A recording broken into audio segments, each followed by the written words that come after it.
When people hear about cyber attacks, they usually think of big banks, global companies, governments. But the truth is that attackers actually love and prefer small businesses. This may surprise many people, but most small business owners think we are too small to be a target. But the fact is that that belief indeed is exactly what makes small businesses attractive. In fact, small businesses are the number one targets for cyber criminals. Why do they attack SMBs, you may wonder? This is a secret that attackers don't look for size, they look for easy access.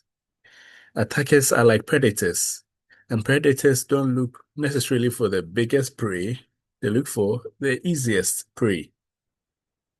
And they know this about small businesses that they tend to have fewer security controls.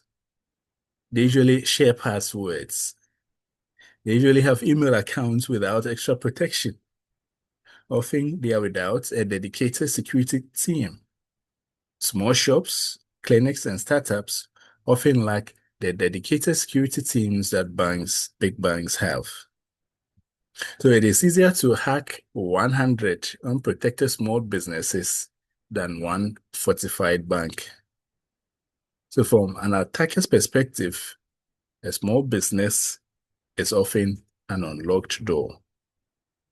Again, this isn't exactly about bad people watching your business specifically, because most of the attacks are automated. So they are actually scanning the internet, looking for weaknesses. And if they find one, it could be in your business, they try it.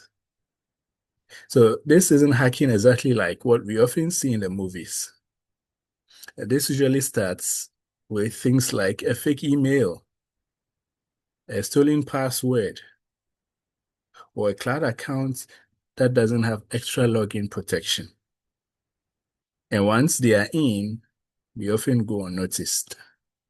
And businesses in the Caribbean and West Africa are not immune to this.